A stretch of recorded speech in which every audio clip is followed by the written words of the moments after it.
have a seat, Amanda. So I wanted to thank everyone firstly for coming here. So we've all gone away and had a bit of a look at things, research a particular area, and it was my intention today to bring us all together, just run through what we learned, share ideas, have a little bit of a conversation about the historical period of the 60s and 70s of out-of-home care in Victoria. So to introduce everybody today, Amanda is going to talk about the nature of services, George is going to talk about policy and particular changes in state laws, I believe. Kelsey's going to talk about values and ideals from a structural sense, which Sarah's going to continue with and talk about more personal values, ideas and theories as well associated. I'm going to talk about stakeholders, and Kat's going to sum up with key challenges and how that influences social work practice today. So in starting off, I think policy is probably a really good place to start, so maybe we can hear what you found out, Georgia. Okay, so I'm going to speak about three main policy changes between the 1960s and in the 1970s. The first was the Social Welfare Act of 1960. It was the first policy shift within decades, and the Act demonstrates the importance that the Victorian government placed on the combination of social welfare issues and appropriate social research with staff training. The Act initiated vast knowledge development with regards to the children's needs, and it became imperative for trained social workers to become involved with children who were living within the child protection system, especially children living in out-of-home care, which before it wasn't a priority. That was in order to protect and strengthen or build the relationships between the children residing in the out-of-home care and their biological families that they had been removed from. So it was the start of making the idea of reconciliation more possible, and the involvement of a qualified social worker also provided for strong planning and policy and program development. In 1970, the Act was adjusted just a little bit. The difference was that a Minister for Social Welfare was assigned, and the Department of Social Welfare was also established, assuming all responsibilities that were previously under the jurisdiction of the social welfare branches. However, in 1978, the Act was amended again, and the title was changed to the Community Welfare Services Act, and it used very specific language pertaining to children and young people who were in need of care as opposed to only children. And the Act also demanded that there was an emphasis placed on preventative measures, which included trying to support the families in need by improving their current lifestyles. So the most important part of the Act in regards to our topic was that the removal of the child from the care of their parents became the last possible option. So it was only considered once all other measures were taken in order to provide the child safety with the care of their parents. And that had a huge impact in regard to child protection and out-of-home care today. It was the turning point where the Victorian government recognised the importance of having children remain with their families. And so that's sort of it in regards to the three policy changes. If anyone wanted to add something or... I have some stuff that follows on from what you've just said. Please continue. Thank you. According to Tierney, intervention by social welfare services only occurred as a last resort once resources of family and community have been exhausted or were non-existent.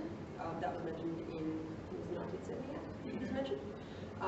There was a five-fold classification system that precipitated admission into the care system.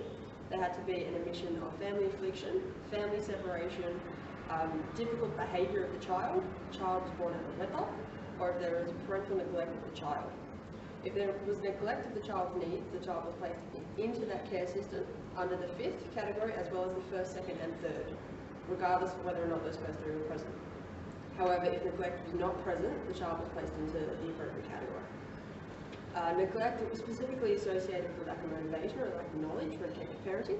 It was often referred to as official neglect because the state had to intervene on behalf on behalf of the child, as the neglect of these children was in some cases quite brutal, while in others it revealed simply an inability to parent a child.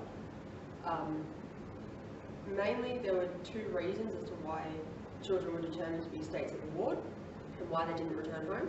Firstly, the parents were deemed unfit by the state to be parents, and secondly, there was an inability to provide full-time care, which included financial stability. Now, during parental capacity assessments made by the appropriate department officers at the time, for instance, police officers, social workers, even teachers who might have made a report to someone, it was often identified that children subjected to neglect as being arrested in order for them to be removed from homes were prejudiced, discriminated against. Language in reports was often very sort of negative towards the parents. It was making them out to be unfit. If I may interject, Kelsey, Yes. can you please give us an example? So when police would file reports based on what they'd seen in the homes, they'd often describe the house as being filthy, it smelled disgusting, that there was very scarce furniture. They'd often put blaming on the parent. Dad's a drunk, mum's a whore, that sort of negative language in the reports that would quite quickly result in an intervention to remove the child. And at the time, child protection was very much based on the effects of child abuse. So a lot of the interventions resulted in, if they think there's abuse, we'll take them out of the home. The parents aren't fit to do it, so we need to rescue the child, basically.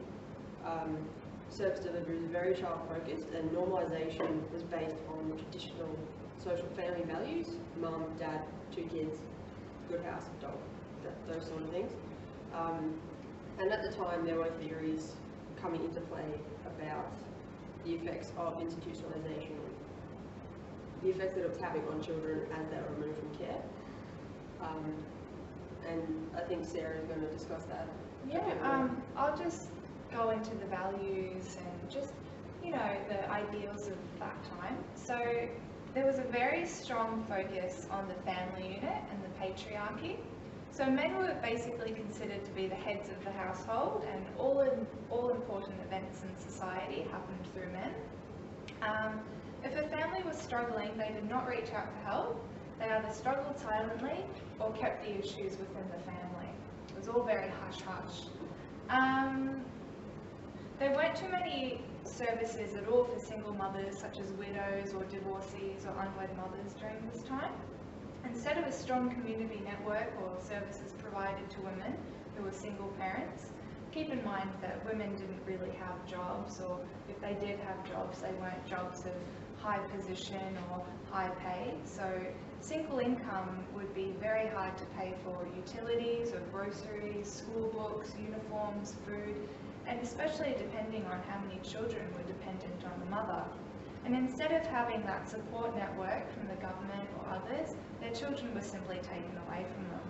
And this was of a greater good mentality, which was, but as Kelsey was mentioning previously, the blame was so often put on the parents for simply being bad. But why were these parents conceived as being bad? Was it because they were poor? This is a systemic issue, and remember that there were very little pensions for low-income families. Just because they were of low socioeconomic status, it does not mean that they were neglectful, abusive, or bad parents. However, as Kelsey did mention, some children were put into institutions because their parents were physically abusive to their children. This was also a very conservative era. We learnt from previous speakers, not today of course, but we have learnt from previous speakers that single mothers, such as teens, unwed mothers, or even engaged women, when going to hospital to give birth to their children, were often shackled to their beds, drugged, and their children were forcibly stolen from them.